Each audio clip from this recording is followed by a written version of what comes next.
everybody. My name is Terry, and I am with Gateway to Counseling. Thank you for joining me today. Today, I wanted to talk about bullying, but just to introduce myself a little bit, I am a licensed professional counselor, and I have a master's degree in clinical psychology. I have over 25 years working in the field. So, wanted to talk about bullying, and some of the things I'm going to say might be a little controversial. You might agree, maybe don't agree, but I want to kind of cover the full gamut of bullying.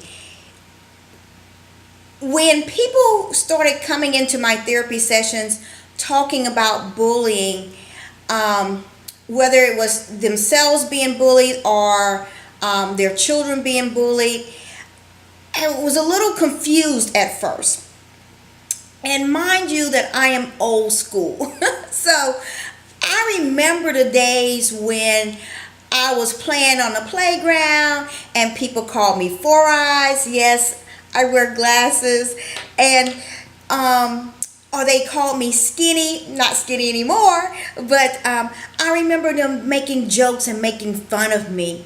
I remember someone saying to me one time, "Oh, Terry, you're so skinny you could hide behind a pole and no one would find you and hide and go seek."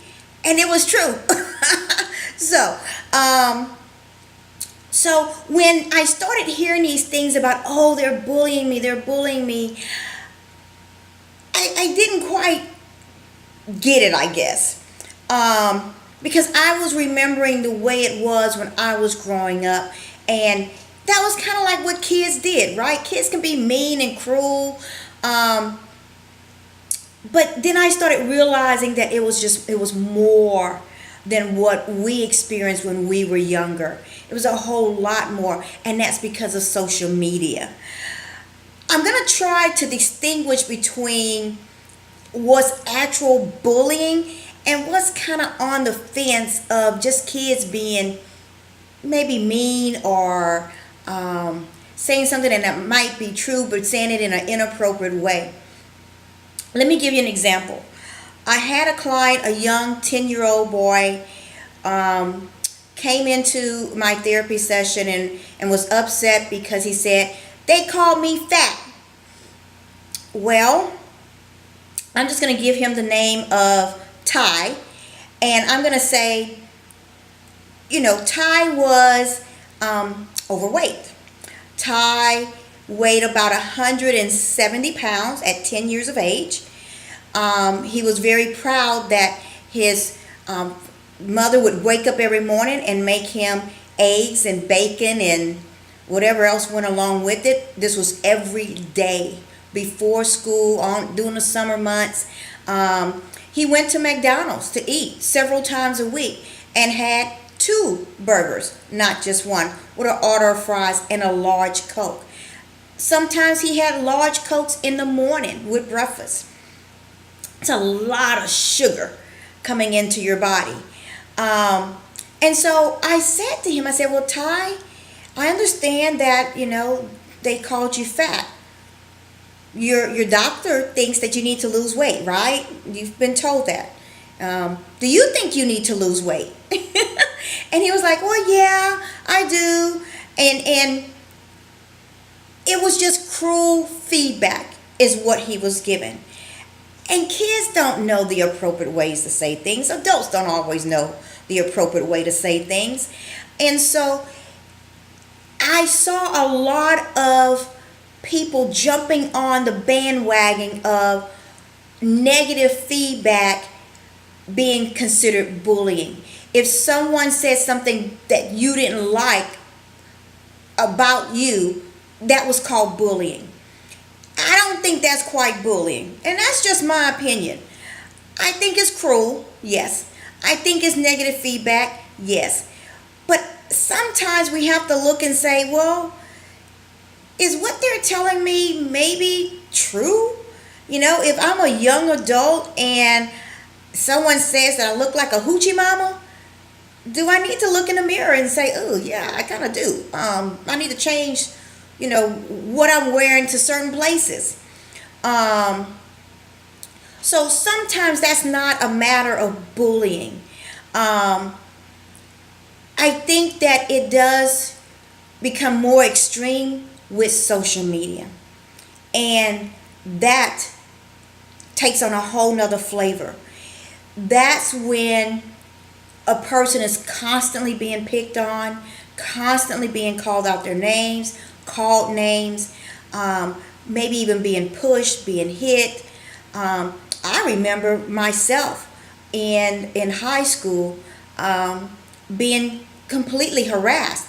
I didn't think of it as bullying at the time. I just remember that there were some senior girls who didn't like me very much, and they really harassed me to a severity, to where I thought I needed to take things into my own hands. And thank heavens, my parents and the school intervened.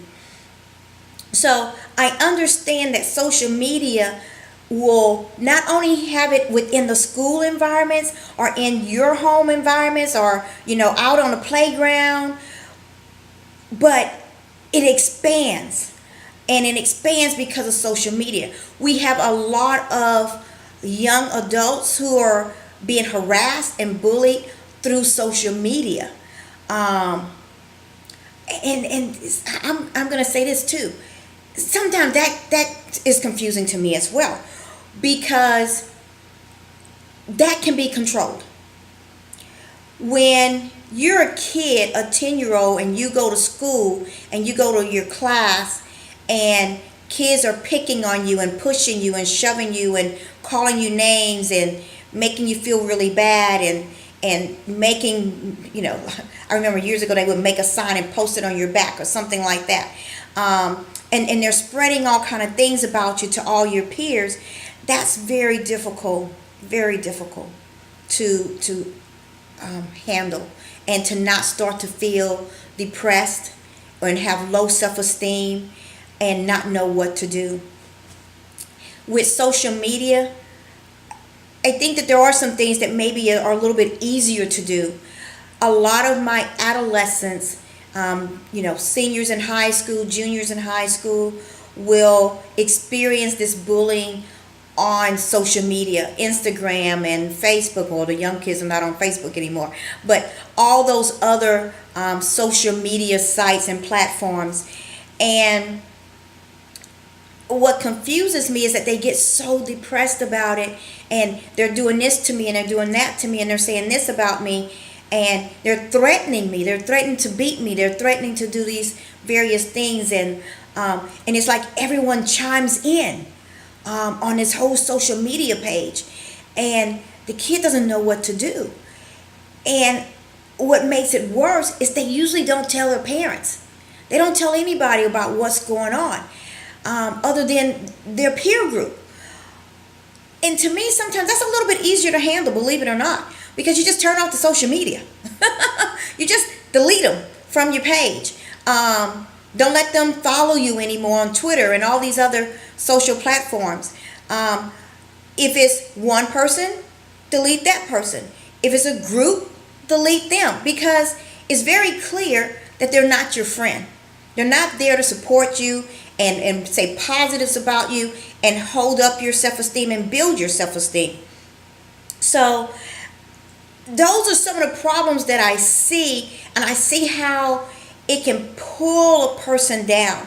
And sometimes you don't think about obvious solutions, but I want to go over some possible solutions other than counseling. But I want to go over what we can do as a community to stop the bullying and support others. I have the privilege of actually providing services within the school settings. And so I get to see a lot of things.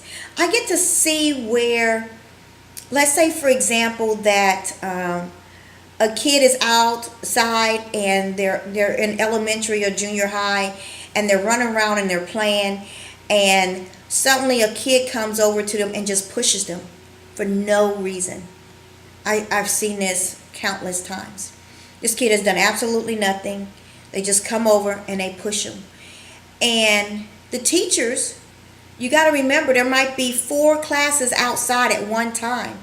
So the teachers typically are kind of grouped together because they're talking and laughing, and they're kind of keeping an eye on what's going on, but this is happening over here, not in front of them. And I literally have to come out and intervene at times. And I have to say to the teachers, hey, this is what's going on. It could be something because they don't like the kid, they don't like their clothes, they don't like that they have money that they bring to school all the time. It could be any number of reasons. And it's occurring. So we as adults, when it comes to younger children, kindergarten up to 12th grade, we as adults have to form a community that supports non-bullying behaviors. And I've also seen where a kid will go to the teacher and say, so and so is doing this to me. And I know teachers don't have all day to resolve conflicts with kids, but I think that we have a obligation to teach kids how to resolve conflicts. And sometimes when a kid comes to you and says, so and so just hit me, then I think we are obligated to take a few minutes to find out what's going on and to try to solve solutions. And not something as easy as, Billy, you need to stop hitting Johnny. No, that doesn't work. That's just giving lip service, and it's going to continue. And I know that because I've seen it. So within the school settings, we have to form this community that says no bullying, and I have your back. If someone is hitting you and hurting you, then I'm here. We have to balance that between the tattletelling. Yes. She looked at me. I had a kid tell me one time, they looked at me funny. Okay. Okay, handle that. Okay. Parents, you have to have open dialogue with your kids about bullying, and you have to form a community within the home environment that teaches peer relations and teaches peer conflict and teaches them how to go and get appropriate assistance from the teachers.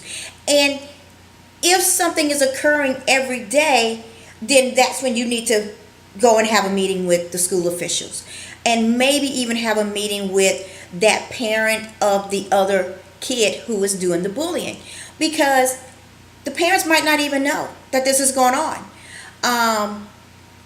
So we have to kind of form together, and what we're trying to do here at Gateway to Counseling is form a community where we're there to support each other in the struggles of normal daily living. So I want you to be able to do that and implement those things. Parents, your kids might not tell you that they're being bullied because they don't want to be the snitch. They don't want the kids to tease them even more.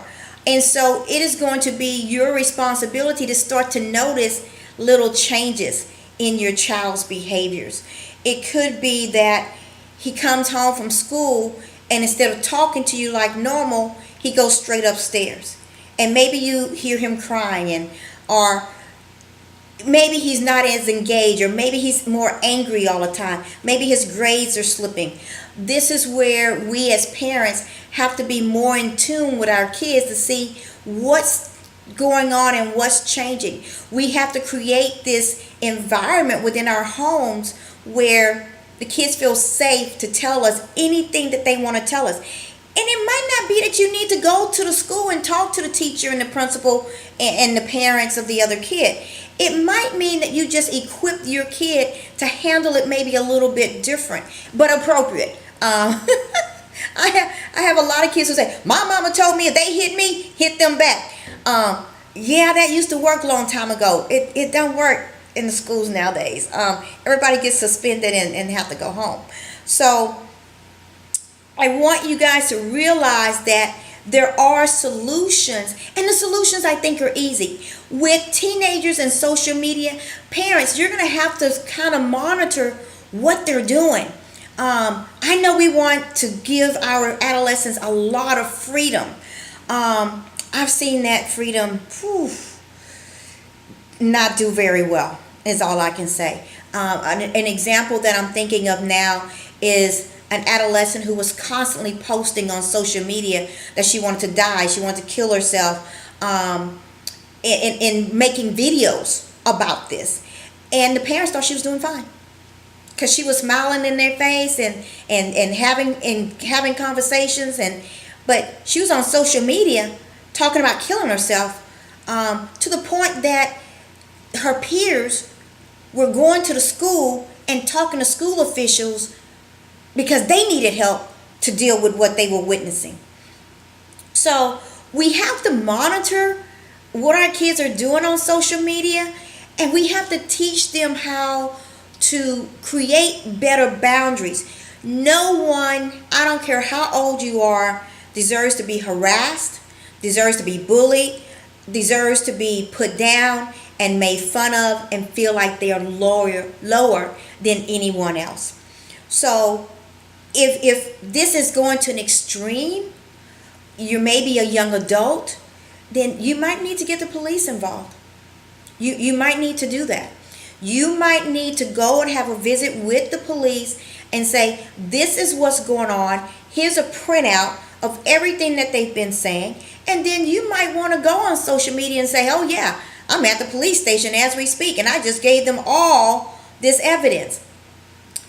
I'm flying off the hip here. But my point is that you need to sometimes get the authorities involved, especially if you are a young adult that's living on your own, or you're in college and you're on the dorms, in the dorms and on campus, and things are going on and you're being bullied or harassed. Maybe it's harassment from an opposite sex person, and you need to just maybe sometimes get the authorities to make them aware of what's going on, because to an extreme, we don't want anything bad to happen to you. And that's just the truth. So I hope this has been a little bit helpful to you. Again, my name is Terry, and I am with Gateway to Counseling. We hope that you will come and enter into our gates, where tomorrow is a brighter tomorrow, and you're in control. Thank you so much. Bye-bye.